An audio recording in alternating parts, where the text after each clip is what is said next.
नमः। श्री सरस्वते नमः। श्री गुरुभ्यो नमः। जगद्गुरु नरेंद्राचार्य महाराज की जय। सद्गुरु काडसिद्धेश्वर महाराज की जय। संत शिरोमणि गजानन महाराज की जय। आद्य जगद्गुरु रामानंदाचार्य महाराज की जय। सिया वल्लभ रामचंद्र की जय। गुरुर्ब्रह्मा गुरुर्विष्णु गुरुर्देवो महेश्वरा गुरुर्साक्षात् परब्रह्म तस्मै श्री गुरवे नमः। सार्थ श्रीमद्दासबोध दशक 8वा समास 9वा सिद्धलक्षण। श्रीराम अंतरी गेलिया अमृत बाह्य काया लखलकित अंतरस्थिती बाणता संत लक्षणे कैसी झाले आत्मज्ञान बरवे हे कैसेनी पाजाणावे म्हणून बोलिली स्वभावे साधू लक्षणे। ऐक सिद्धांचे लक्षण सिद्ध म्हणजे स्वरूप जाण ते ते पाहता वेगळे पण मुळीस नाही स्वरूप होऊन राहिजे तया नाव सिद्ध बोलिजे सिद्ध स्वरूपी जसाजे सिद्धपण। तथापि सिद्धांचे लक्षण काही करू निरूपण जेणे बाणे अंतरखुण परमार्थाचे सदा स्वरूपानुसंधान हे मुख्य साधूंचे लक्षण। जनी असोन आपण जना वेगळा येथे कारणांतर स्थिती अंतरीच पाहिजे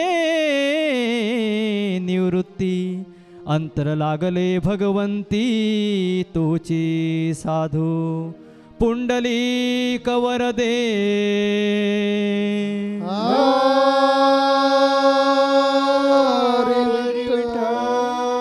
श्री ज्ञानदेव तुकाराम पंढरीनाथ महाराज की जय। जगद्गुरु नरेंद्राचार्य महाराज की जय। आपल्या जगद्गुरु श्रींना कोटी कोटी साष्टांग दंडवत। आपणा सर्व गुरुबंधू गुरुभगिनींना श्री गुरुदेव। भाविक हो, मागील आठवड्यात आपण आत्मदर्शन पाहिलं। रामदास स्वामींनी आत्मदर्शन निरूपण त्यामध्ये केलेलं होतं। मग आपल्या जगद्गुरु श्रींनी त्यावेळेला अभंग म्हटलेला होता, मन हा मोगरा अर्पुन ईश्वरा पुनरुपी जन्मा येणे नाही। त्यामध्ये त्यांनी सांगितलं की आपलं मन हे ईश्वरचरणी अर्पण केलं पाहिजे। आपणासाठी ईश्वर म्हणजे आपले सद्गुरूच असतात। त्यांच्या चरणी आपलं मन पूर्णपणे अर्पण करून आणि त्यांनी सांगितलेला त्यांनी दिलेला कानमंत्र याचा जप करून आपण आत्मदर्शन त्यांच्या कृपेनं करून घ्यायचं असतं। आणि आत्मदर्शन ज्या वेळेला आपल्याला होतं तेव्हा आपलं जन्ममरणाची फेरी चुकते, आपणाला मोक्ष मिळतो। आणि ज्या वेळेला आत्मदर्शन होतं त्या स्थितीला सिद्ध असं म्हटलं जातं। आणि सिद्ध लक्षण आज आपण पाहणार आहोत। दशक 8वा समास 9वामध्ये रामदास स्वामींनी सिद्ध लक्षणं सांगितलेली आहेत।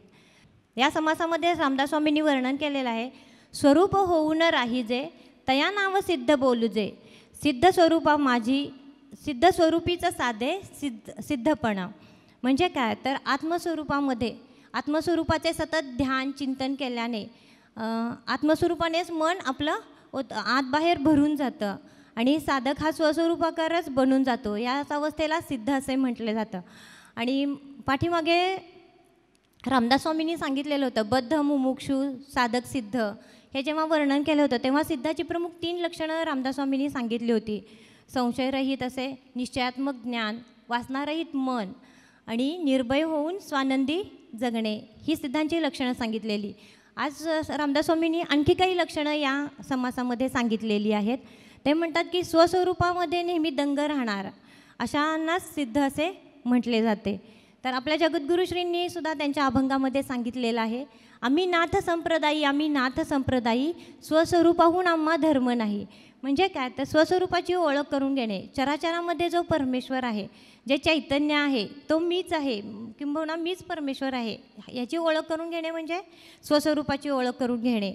आणि ते स्वस्वरूपामध्ये दंग राहणे म्हणजे त्या स्वस्वरूपामध्ये म्हणजे परमेश्वराची नेहमी अखंड अनुसंधान साधून राहणे. आणि त्या सद्गुरूंकडे येणारा जो शिष्य असतो की मी कोण आहे हे ज्याला जाणून घ्यायचं असतं आणि जो सद्गुरू सेवेमध्ये तत्पर असतो, सद्गुरू कृपा प्राप्त करून घेतो, त्याला सद्गुरू त्याच्यावरती कृपा करतात आणि स्वस्वरूपाची ओळख करून देतात असं गुरुमौलीने आपल्या अभंगामध्ये सांगितलेलं आहे. आणि ज्याचे अंतरंग म्हणजे बाहेरून तो म्हणजे वरवर असा साधकासारखा दिसतो, पण अंतरंगी तो स्वस्वरूपी भरून राहिलेला असतो, अशाला सिद्ध असे म्हटले जाते. आणि संत सोयराबाईंनी ह्याचं वर्णन आपल्या अभंगामध्ये कसं केलेलं आहे, अवघा रंग एक झाला रंगी रंगला श्रीरंग, अवघा रंग एक झाला रंगी रंगला श्रीरंग. म्हणजे अवघा रंग एक झाला म्हणजे काय झालं नक्की, की मी जेव्हा सद्गुरू कृपा माझ्यावर नव्हती, म्हणजे मला जेव्हा माझ्या स्वरूपाचं दर्शन नव्हतं, त्यावेळेला मला हे सगळं चराचर वेगळं आहे, डोंगर वेगळे आहेत, झाडं वेगळी आहेत, हा माणूस वेगळा असं ज्ञान होतं. आणि ज्या वेळेला सद्गुरूंची कृपा झाली आणि स्वस्वरूपाचं दर्शन झालं, त्यावेळेला माझ्यामध्ये स्वतः सद्गुरूंमध्ये आणि सर्वत्र चराचरामध्ये एकच मला चैतन्य दिसलं आणि सगळा रंग आणि त्या सगळ्या ह्याच्यामध्ये परमेश्वरच आहे ही मला जाणीव झाली असं त्या सांगतात. आणि ह्याच्यावरती आपण एक छोटासा दृष्टांत पाहूया. संत चोखामेळ्यांच्या जीवनात घडलेली ही घटना आहे. संत चोखामेळा आपणाला सर्वांना माहीत आहे हीनकुलातील होते, त्यामुळे त्यांना मंदिरमध्ये कोणी येऊ देत नव्हतं. मग त्यांनी चंद्रभागेच्या पलीकडे दीपमाळ बांधून तिथंच ते भजन करायचे. मग ते स्वस्वरूपातच दंग असायचे. नेहमी हे सिद्ध लोक स्वस्वरूपामध्ये दंग असतात. मग त्यांनी ते आणि त्यांची पत्नी दोघं एकदा झाडाखाली जेवायला बसलेले असतात. मग संत चोखामेळा काय म्हणतात, या पांडुरंगा बसा जेवायला, आणि त्यांना दही वाढतात. आणि हे पुजारी, देवळातला एक पुजारी असा पाहत असतो झाडाआडून, आणि ते दही वाढतात पांडुरंगाला. तर ते म्हणजे त्यांची कल्पना म्हणत, आणि ते स्वस्वरूपात दंग असल्यामुळे त्यांना प्रत्यक्ष परमेश्वर दिसत असतो पांडुरंग, आणि त्या पुजाऱ्याला काही दिसत नसतो. मग ते म्हणतात की दही घ्या पांडुरंग तुम्हाला. तर ते त्यांचा धक्का लागतो पांडुरंगांचा, आणि दही थोडंसं सांडतं. ते सांडतं कुठं तर चोखामेळ्याच्या धोतरवरती सांडतं ते. आणि तो काय म्हणतो, अरे रे देवा तुमचा पितांबर घाण झाला. आणि वरती त्या झाडावरती एक कावळा ओरडत असतो. तर ते म्हणतात चोखामेळा की एक कावळ्या तू इथं बसू नको, तू दुसरीकडे दूर जा, इथं घाण करशील. आम्ही पांडुरंग स्वतः जेवायला बसले तिथं. तर त्या पुजाऱ्याला काय वाटतं की मलाच म्हटला हा कावळा संत चोखा, म्हणून ते तिथून झाडाच्या पाठीमागून येतो आणि त्यांच्या कांशिलामध्ये एक देतो चोखामेळ्याच्या. आणि तिथून परत विटाळ झाला म्हणून चंद्रभागेमध्ये स्नान करतो आणि देवदर्शनला पांडुरंगाच्या मंदिरमध्ये जातो. तर तिथं पाहतो तर काय, तर कांशील म्हणजे पांडुरंगांचा गाल सुजलेला असतो आणि पितांबर दह्याने घाण झालेला असतो. मग तो समजायचं ते समजतो आणि आपली चूक कबूल करतो. म्हणजे इतके हे संत स्वस्वरूपामध्ये दंग असतात. आता सिद्ध लोक म्हणजे संत असतात, ते कधी आपल्यासारखे प्रपंचाची काळजी करत नाहीत, नेहमी अखंड स्वस्वरूपात दंग असतात. आता संत श्रेष्ठ तुकाराम महाराज किंवा नामदेव, संत एकनाथ सर्वांनी संसार केलेला आहे. अगदी पण त्यांचं कधी तुम्ही पुराणात किंवा कुठंही वर्णन ऐकलं आहे का की त्यांनी आपल्या संसाराची काळजी केली, असं कुणी ऐकलं आहे किंवा वाचलं आहे असं आहे का? बघा, कुणालाही म्हणजे प्रत्येकाचं उत्तर नाही हेच असणार. अगदी आपल्या जगद्गुरू श्रींचंच उदाहरण घ्या. 91 साली जवळजवळ आपल्या स्वस्वरूप संप्रदायाची स्थापना माऊलींनी केली.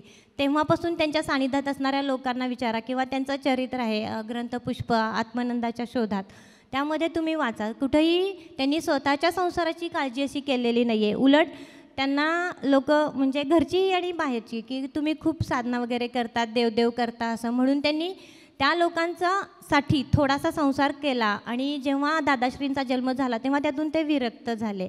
म्हणजे हे असे संत असतात की परोपकारासाठी आणि लोकांच्या कल्याणासाठीच आपला जन्म आहे असं हे वाहून घेतलेलं असतं. असं हे त्यांचं लक्षण असतं.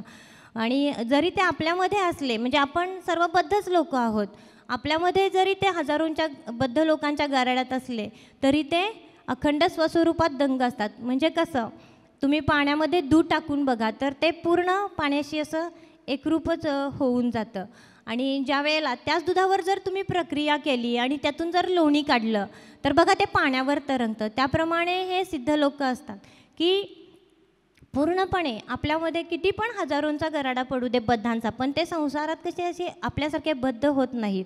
आणि त्याचप्रमाणे ते षड्विकार त्यांना कधी ग्रासत नाहीत बघा पूर्णपणे. कारण का तर त्यांना मीच परमेश्वर आहे आणि चराचरामध्ये परमेश्वराचं रूप आहे. अगदी माऊली बघा आपल्याला सांगतात की तुम्ही माझ्याकडे जेव्हा येता त्यावेळेला मी तुम्हाला स्त्री पुरुष किंवा तुम्ही श्रीमंत गरीब असं काही पाहत नाही, किंवा लहान मूल आणि मोठं माणूस असं काही मी कधी भेद करत नाही, तरुण म्हातारा असं कधीच भेद करत नाही. मी काय पाहतो, फक्त तुमच्यामध्ये परमेश्वराचा अंश आहे हेच मी बघत असतो. मग अशा प्रकारे ते प्रत्येकामध्ये आपल्याकडे परमेश्वराचा अंश म्हणूनच पाहत असतात. ताई आपल्या प्रबोधनकर्ताई आपल्याला सिद्धांची लक्षणं समजून सांगत आहेत. आणि ते सांगत असताना त्यांना सांगायचं आहे की सिद्ध हा निवृत्तीकडे गेलेला असतो. सिद्ध मनानं निवृत्त झालेला असतो.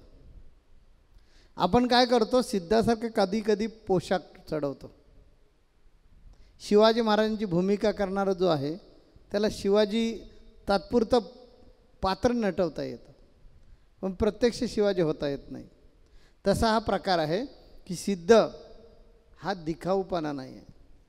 सिद्धाचं प्रमुख लक्षण आहे की त्याला निसंशय ज्ञान झालेलं आहे की या चराचरात जो आहे तोच मी आहे. म्हणून आमच्या अनेक वेळा टीका पण झाली की स्वामी मी देव आहे असं कसं काय म्हणतात. तर खरी परिस्थिती मी सांगितली की मीच आहे चराचरामध्ये, मी कुठे नाही अशी जागाच नाही. मला ठाऊक आहे की तुमच्या शरीरामध्ये जे चैतन्य आहे, जे आत्मरूप आहे तो मीच आहे.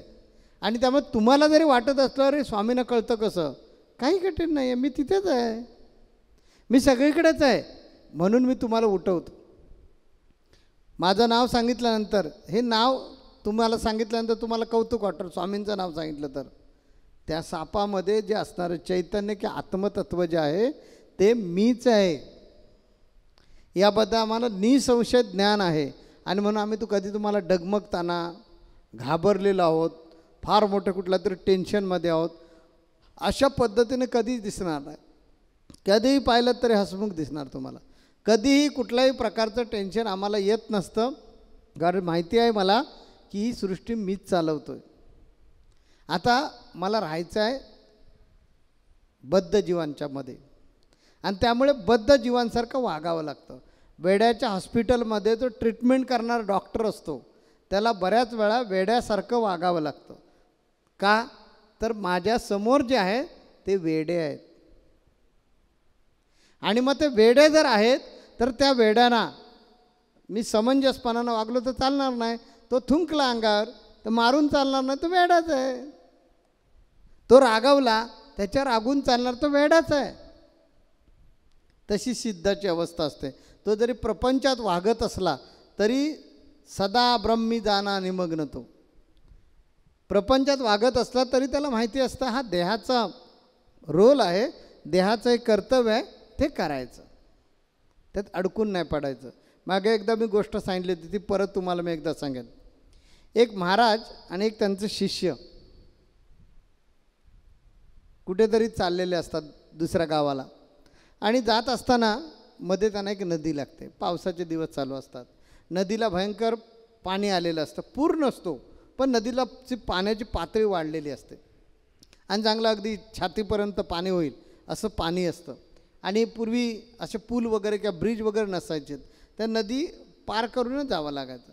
आज नेमका नावाडी पण नव्हता आणि त्या नदीच्या काठावर आलेत.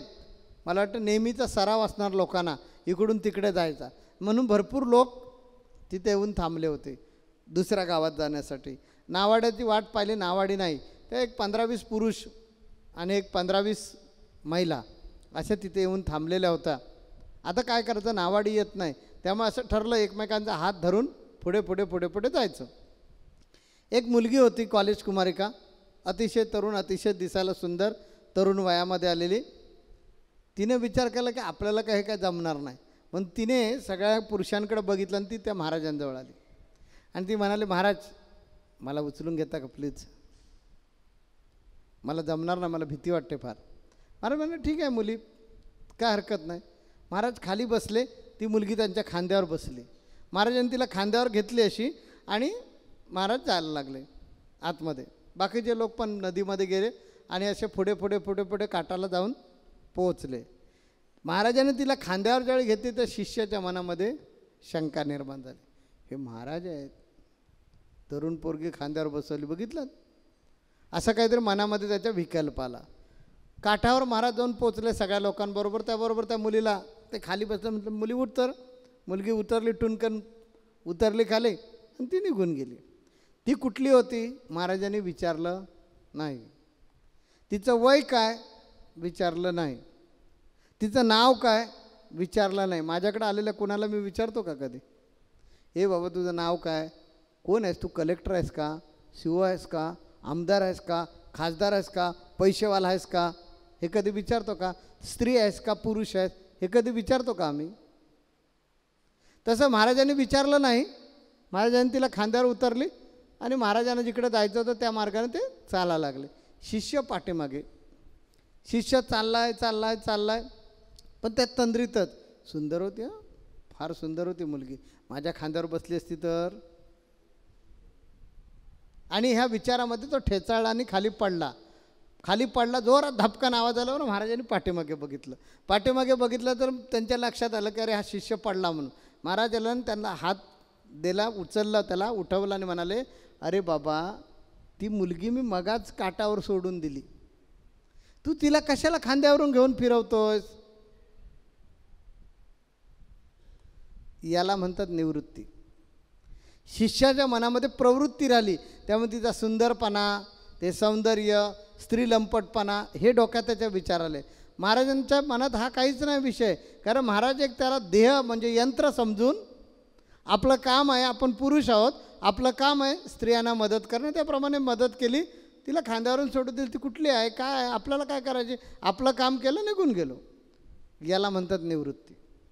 सिद्धाचं प्रमुख लक्षण आहे निवृत्ती. आणि म्हणून जे सिद्ध पुरुष असतात त्यांच्याकडे आल्यानंतर तुम्हाला हे जे दिसतं अशा प्रकारचं, त्याचं कारण ते निवृत्त मनानं जगत असतात.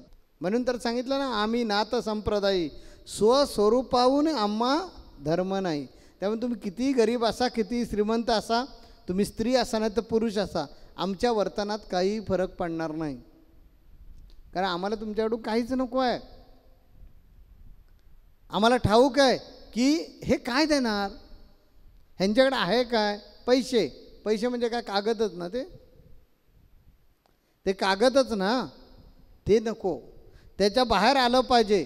आपण पुनरुपी जन्मा येणे नाही. मागच्या संत संघामध्ये मी सांगितलं होतं, संत श्रेष्ठ तुकोबारायांचा अभंग होता, मन हा मोगरा अर्पुणी ईश्वरा.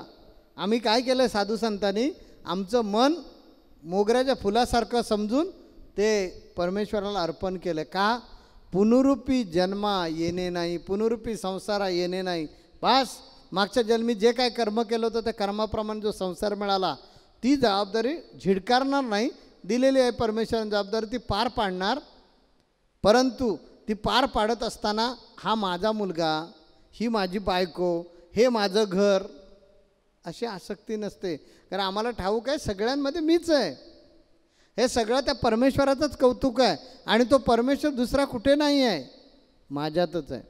असं ज्याला दृढ निश्चयात्मक ज्ञान झालेलं असतो तो सिद्ध. आणि हे ज्ञान होण्यासाठी गुरूंवर विश्वास लागतो. गुरूंवर विश्वास लागतो, गुरूंवर श्रद्धा ठेवावी लागते.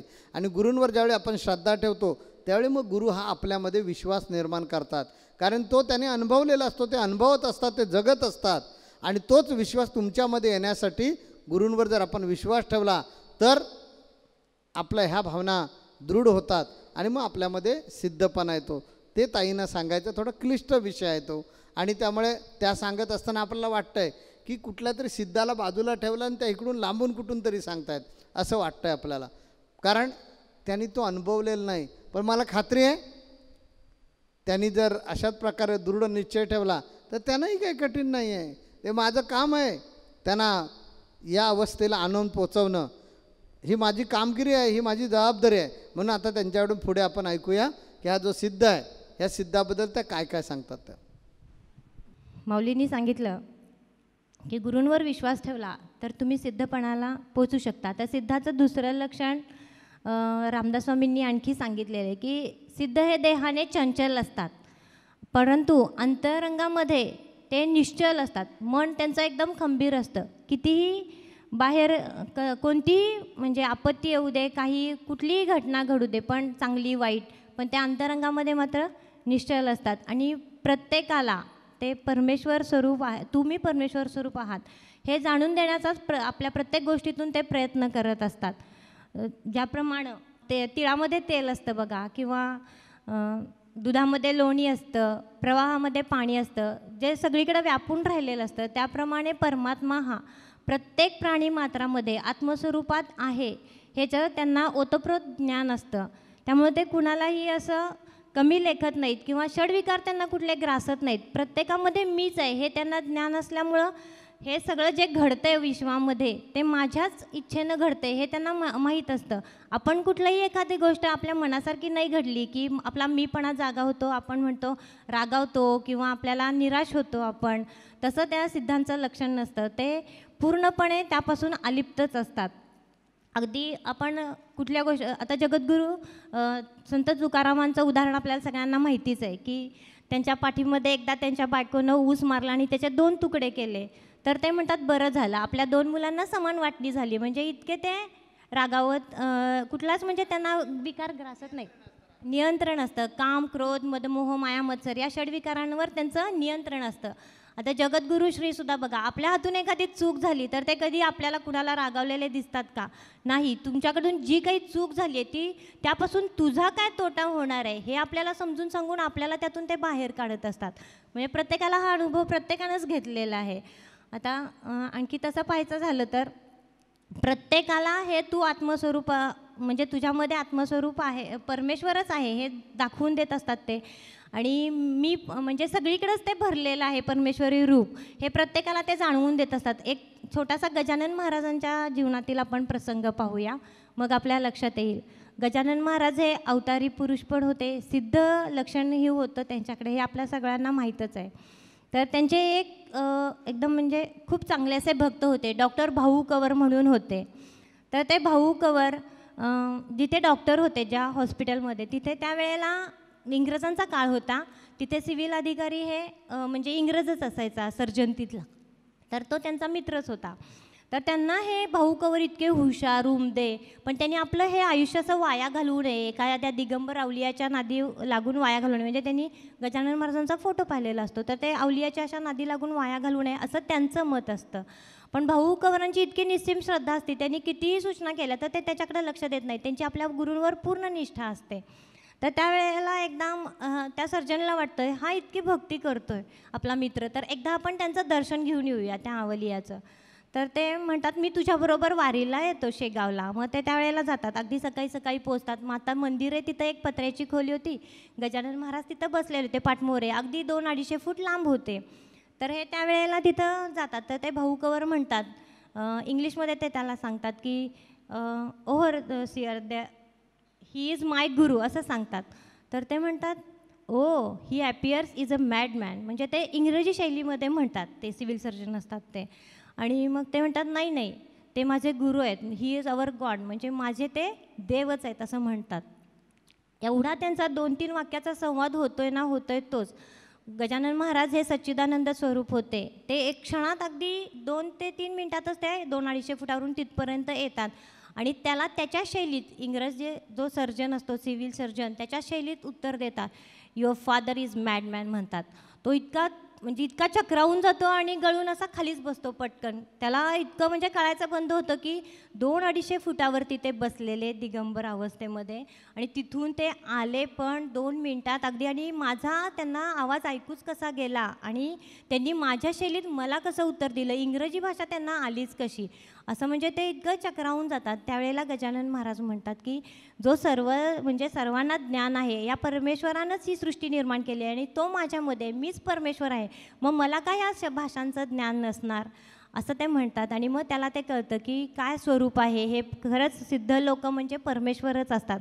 आणि असंच उदाहरण आपल्या जगद्गुरू श्रींच्या बाबतीतही घडलेलं आहे. आम्ही प्रबोधन प्रशिक्षणाला जेव्हा आलो तर आपल्याही वेगवेगळ्या राज्यातून आपलेही भक्तगण आलेले, शिष्य आलेले माऊलींचे तिथं. आणि माऊली आम्हाला समजावून सांगत होते, म्हणाले की माझे जे अभंग आहे ते तुम्ही प्रत्येकानं मराठीमध्येच बोलले पाहिजे. प्रबोधन करताना त्या ओव्या मराठीतच तुम्ही बोलल्या पाहिजेत आणि त्याचं स्पष्टीकरण करताना तुम्ही मात्र आपापल्या भाषेमध्ये करा, असं सांगितलेलं. तर ते आंध्र प्रदेशचे एक प्रशिक्षणार्थी होते, आपले गुरुबंधूच होते. त्यांनी परत आणखी विचारलं माऊलींना, माऊली मी म्हणजे तेलुगूमध्ये करू का त्याचं हे विश्लेषण, तेलुगूमध्ये भाषांतर करू का ओव्यांचं आणि परत स्पष्टीकरण करू का. तर माऊलींनी सुद्धा अक्षरशः तेलुगू भाषेमध्येच त्याला समज दिलेला होता. आणि हे आम्ही स्वतः ऐकलेलं आहे. आम्ही सुद्धा चक्रावून गेलो होतो की माऊलींना कसं काय म्हणजे ही भाषा समजली. परत लक्षात आलं की जगद्गुरू श्री हे देवच आहेत. म्हणजे पटकन भ्रमचा निघून गेला आणि 5वा अवतार कार्य आहे हे माऊलींचं, हे माऊलींनी स्वतः सांगितलं. तर आपल्याला सिद्धाची लक्षणं बघायचे आहेत. आपण पुढच्या समासामध्ये अजून सिद्धाची लक्षणं बघूया, म्हणजे पुढच्या एपिसोडमध्ये सिद्धाचे लक्षण बघूया, कारण आता टायमिंग संपत आलेलं आहे. त्यामुळे एवढंच लक्षात घ्या की आपल्याला सिद्ध व्हायचं आहे. आपण बद्ध जीव आहोत, या बद्ध जीवानं सिद्धाकडे जायचं आहे. त्याचवेळी पुनरुपी जन्मा येणे नाही, त्याचवेळी जन्ममृत्यूची आपली जी दिंडी आहे ती थांबणार आहे. यासाठी खऱ्या अर्थानं आपल्याला मनुष्य जन्म मिळाला आहे. 84 लक्ष योनीमध्ये हा दुर्लभ देह का म्हटलं आहे संतांनी. हा दुर्लभ का आहे, कारण असा देह परत मिळत नाही. आणि मिळायला पाहिजे असेल तर 84 लक्ष परत फेरे फिरावे लागतात. म्हणजे प्रत्येक योनीत जाऊन फिरून झाल्यानंतर ज्यावेळी टर्न येईल त्यावेळी हा मनुष्य जन्म मिळणार आहे. इतका वेळ आपण वाया घालवायचा का, गरज नाही आहे घालवायची. कारण आपण गुरुपुत्र आहोत. गुरूंची कृपा झाली तर कठीण नाही. ज्ञानेश्वर महाराजांनी सांगितलं, सद्गुरू सारे का असता पाठेरा का, इतरांचा लेखा कोण करी. त्यामुळे आपण काय केलं पाहिजे, आजच्या ह्या प्रवचनातून काय लक्षात ठेवलं पाहिजे की गुरूंवर प्रचंड प्रेम केलं पाहिजे. गुरु आदेशाची तंतोतंत अंमलबजावणी केली पाहिजे. म्हणजे जन्माचं सोनं झालं म्हणून जरूर समजा. जगद्गुरु नरेंद्राचार्य महाराज की जय. सद्गुरु काडसिद्धेश्वर महाराज की जय. संत शिरोमणी गजानन महाराज की जय. आद्य जगद्गुरु रामानंदाचार्य महाराज की जय. सियावर रामचंद्र की जय.